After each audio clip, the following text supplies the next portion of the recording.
Good morning, everybody, and welcome to the Should We Convert to a Low Mass Emitting Unit?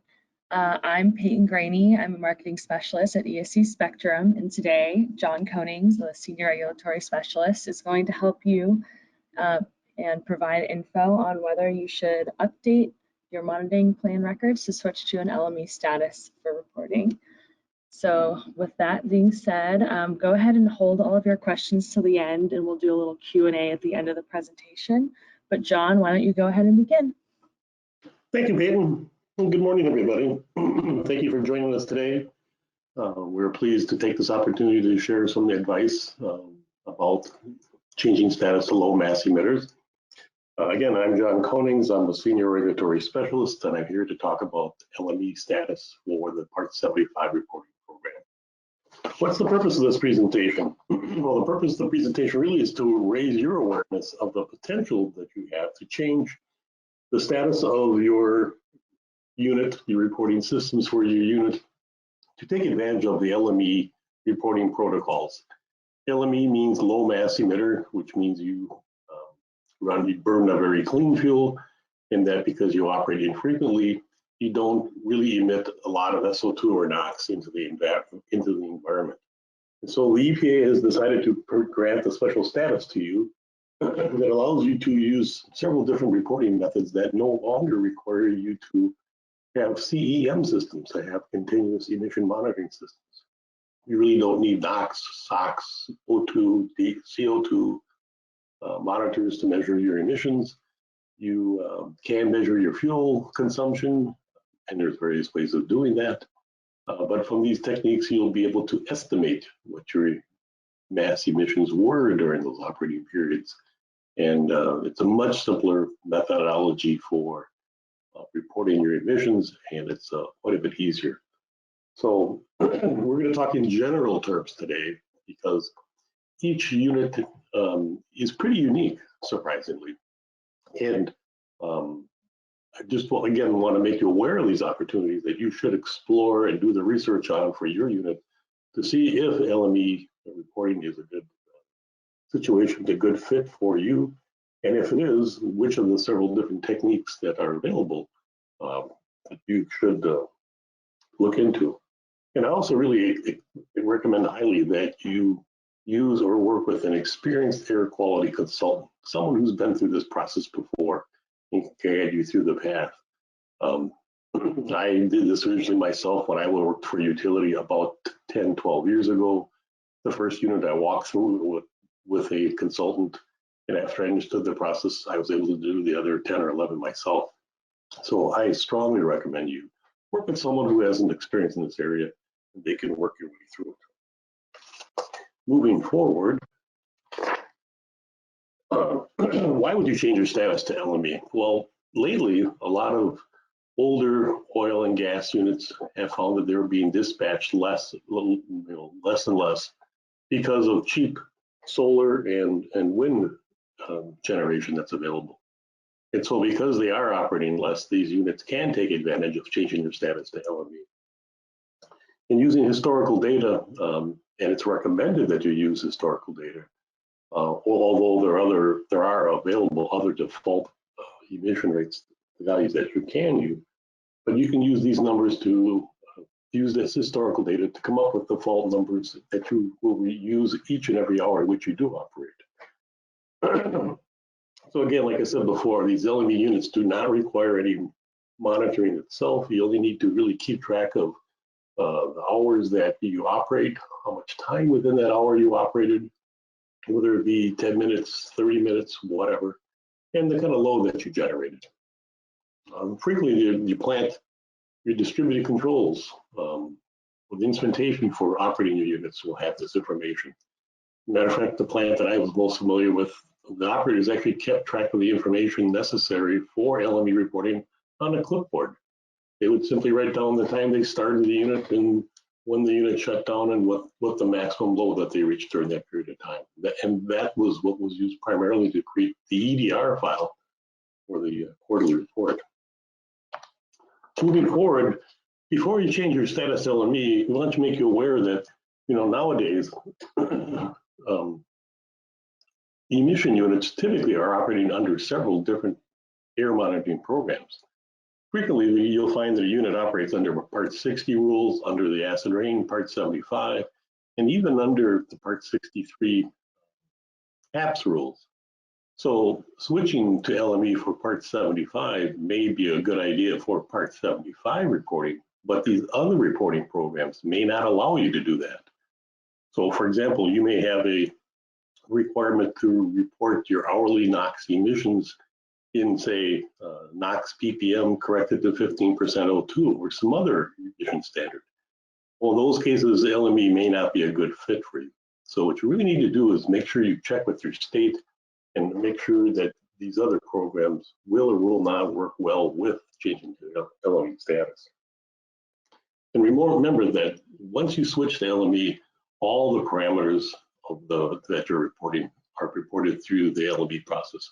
You can't do the hokey pokey where some parameters use LME and some don't. It's all or nothing. So be sure you investigate this carefully. And like I just said previously, work your way with an experienced air quality consultant will really help you avoid making a poor choice here. Moving on, one of the main things we want to warn everybody is that when it comes to switching over to LME, you can only make the change once at one point in the year, and that's at the beginning of the calendar year if you're an annual reporter, or on the first day of the ozone season if you report only during the ozone season. So it's an all or nothing situation where you need to submit an application demonstrating that you believe your emissions qualify, your historical emissions qualify you for using the LME protocols, and you have to submit those applications in advance so both the EPA and your state can evaluate it and make sure that they're okay with it. We especially want to bring this to your attention. It is not uncommon over the last couple of years. I would get a call in December or January, even February, where somebody's saying, "Hey, it looks like I qualify for LME. What do I need to do to make this happen?" And unfortunately, I have to explain to them about the submittal deadlines that we're going to talk about in a second. And typically, they're disappointed that they missed an opportunity. So this is why we're talking about LME changes now in mid-August, because this is when you should be doing your research. This is about when you should be submitting your application. So that's why we're talking about this. Let's go ahead and talk about how do you qualify for LME status. And here I copied out of the regulations the language that is there. It talks about how you qualify. And you can qualify if you are an acid rain program affected unit, or even if you're not an acid rain affected program unit, but you do other reporting of NOx mass emissions under the other programs such as CASPER, or the Cross-State Air Pollution Rule, which is what CASPER means.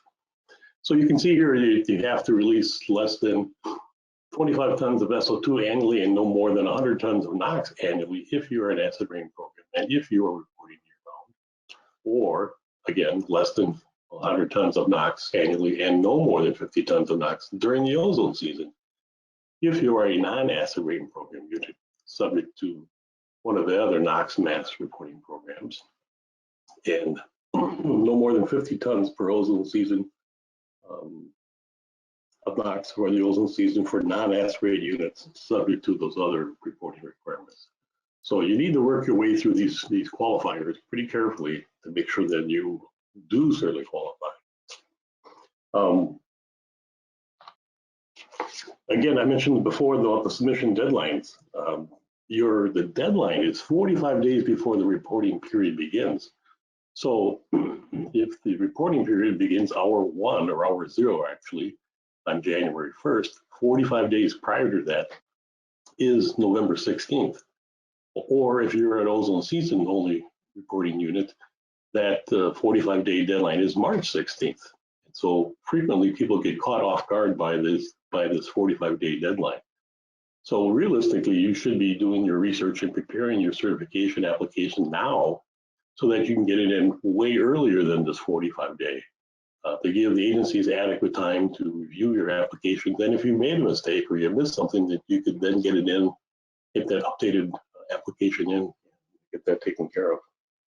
So like I said before, we really recommend you submit it early so that everyone has plenty of time to do their respective reviews.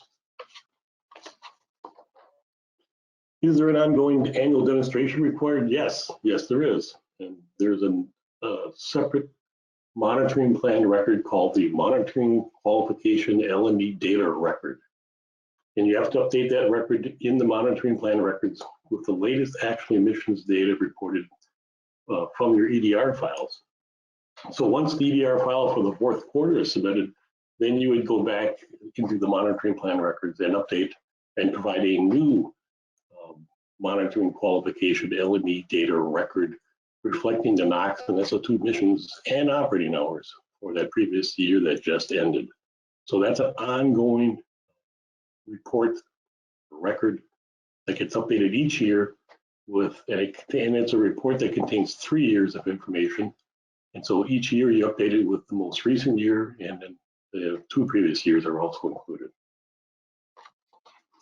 Other references, there are some really good references that are available for you. On the EPA's website, I found under Part 75, this Table 7, which actually lists everything you need to know about how to establish LME status for your unit. And you can see the listed there on the right, where it lists the rule citations, the contents of the submittals, who you submit it to, when you submit it to them, and other information. Also, a really good source of information is the Plain English Guide to the Part 75 rule. And I just read it again this morning for the 3rd or 4th time. In Section 6 in that Plain English Guide talks about LME, the various options within it for reporting as LME unit. And so I strongly recommend you, if you are not aware of the Plain English Guide, that you can either download it from the EPA, there's the link in front of you where to find it, or I believe it's also available on our research library. Lastly, CAMD has a 15-minute tutorial on LME reporting, and they walk you through the actual steps of using ECMPS to create the EDR records for reporting. You create the records in ECMPS, and then you evaluate them. So again, there are some great resources here available to you that can really help you walk through this process and make it much more easy to pass. And as a side note, I also want to point out this link that we have for the tutorials. There are actually about 5 or 6 tutorials present that are related to other topics under Part 75. And those tutorials are really quite good. I'm very pleased with the EPA provided all this information. So even beyond the need to understand what LME requires, these other tutorials are really a great source of information as well. Let's move on a little bit.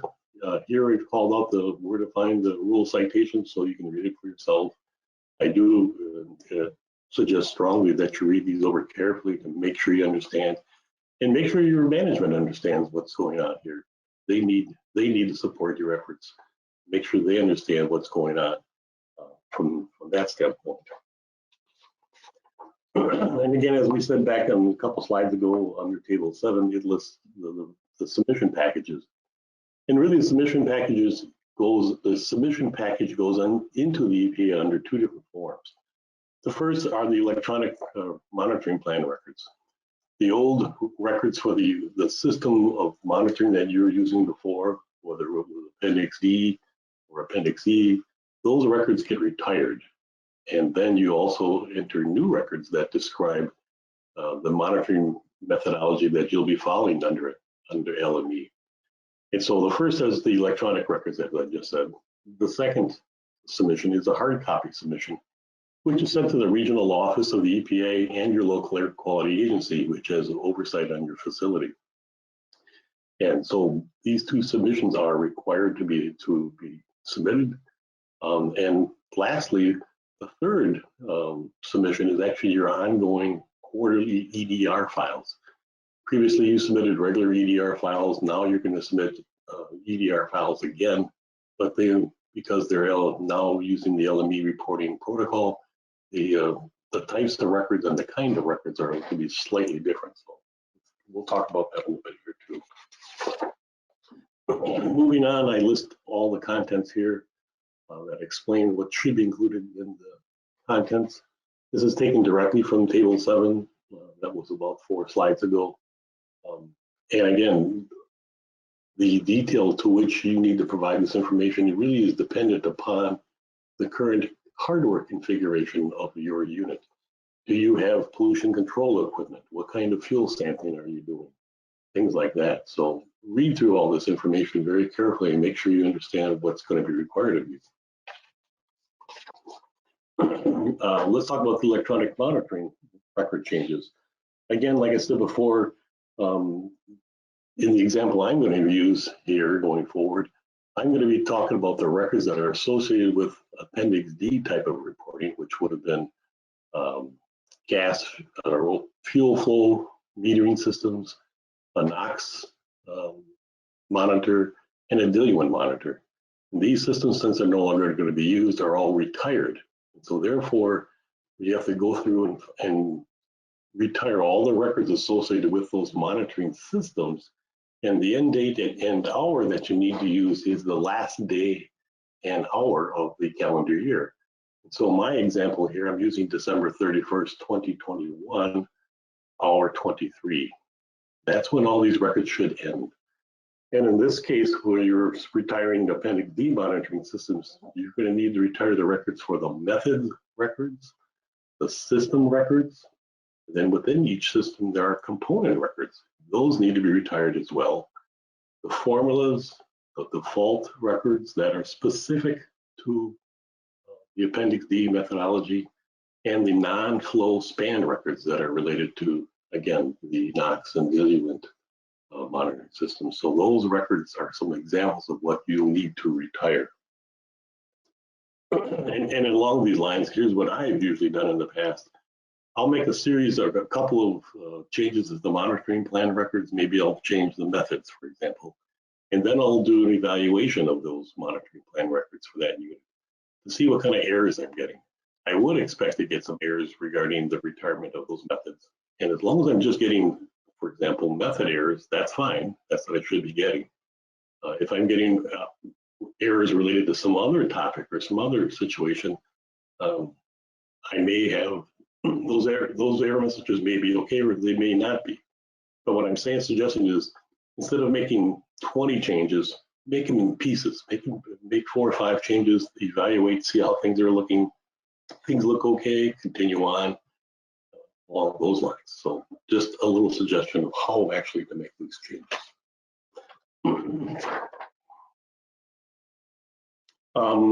And besides retiring those systems, we now need to add new records reflecting the LME protocol.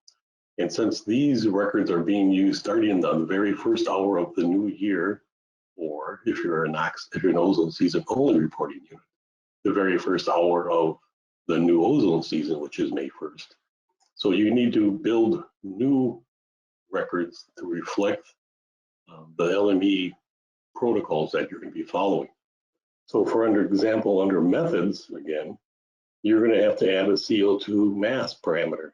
You're going to need to add a heat input parameter, a NOx max parameter, and an SO2 mass parameter.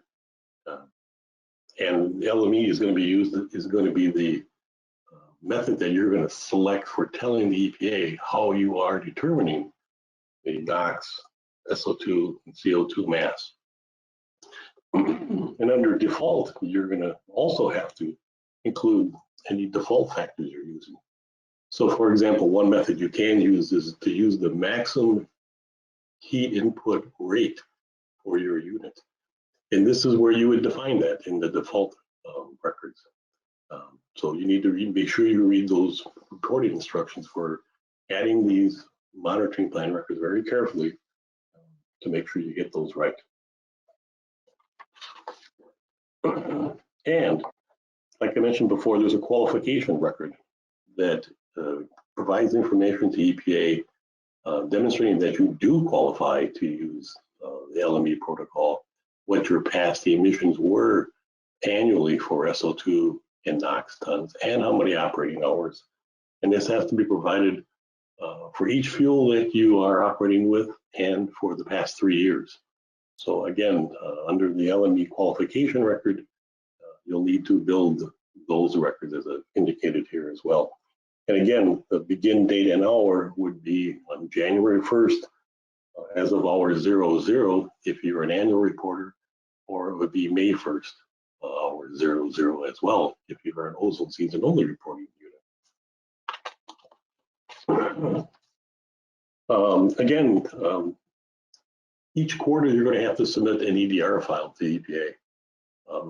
The ECMPS tool we currently use can be used to create those EDR files. You can manually create the files in ECMPS, or you can import a comma separated value formatted file with the appropriate operating information for the hours in which you actually did operate. And through that import process, you can create the operating database within ECMPS and then use ECMPS to create the actual EDR XML formatted files. And again, this is where the tutorial was really helpful in showing you how to do both of those steps, whether you manually create them or edit them, or if you import a comma separated value file.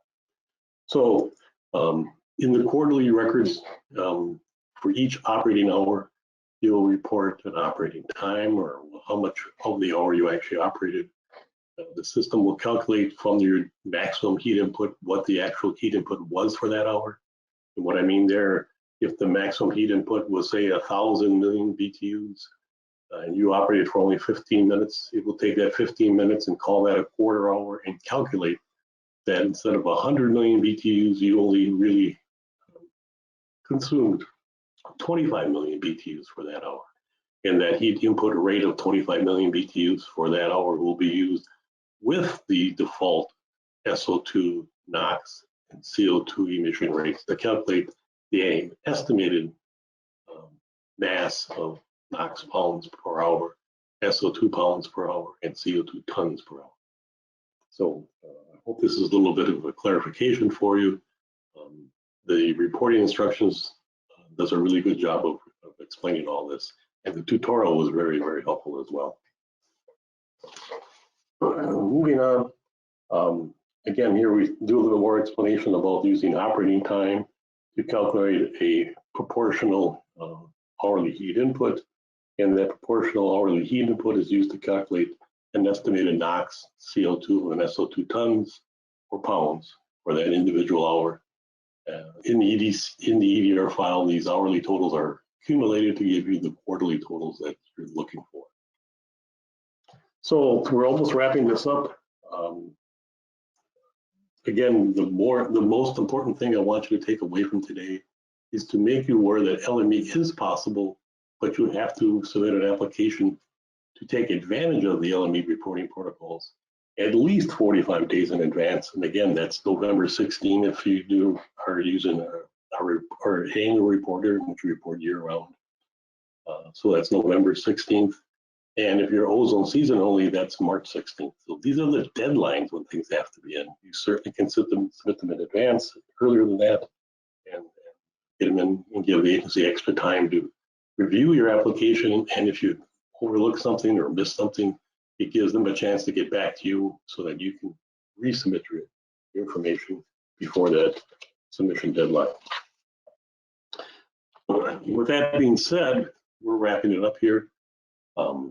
Again, we said that this process is fairly simple, but it can be a little bit difficult to work your way through if you've never done it before. So I always recommend you work with an experienced air quality consultant who has done this process, and they can help walk you through all the topics that you need to work with. With that being said, I'm going to open this up to any questions that people want.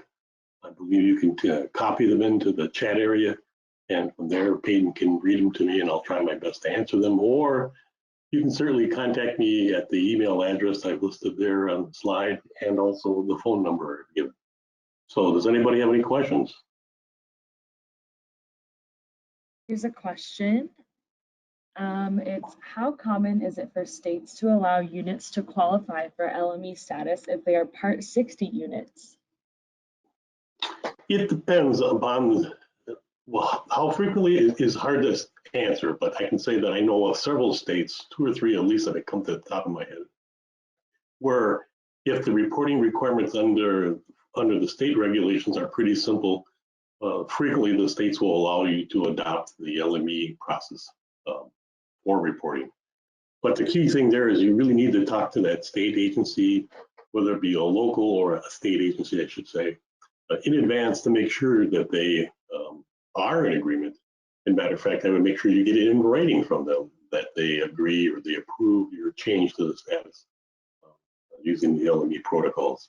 And that's where if you do your research and homework ahead of time, they're going to ask you lots of questions about how you plan on doing X, Y, and Z, and you'll be able to answer how you plan on doing it. And by being informed and doing the research, and you'll be able to give the answers the state's looking for, and your chances of being approved by the state to go ahead with the LME protocols is much greater if you've done your homework up front. Any other questions? Doesn't look like there's any more questions in the chat.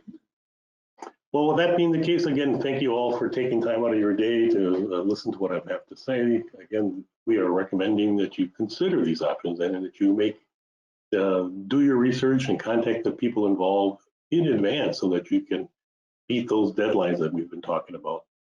And if you have questions down the road, don't be afraid to give me a call at the number listed on the screen or send me an email at the email address listed on the screen. So I want to thank everybody again for participating today, and thank you so very much.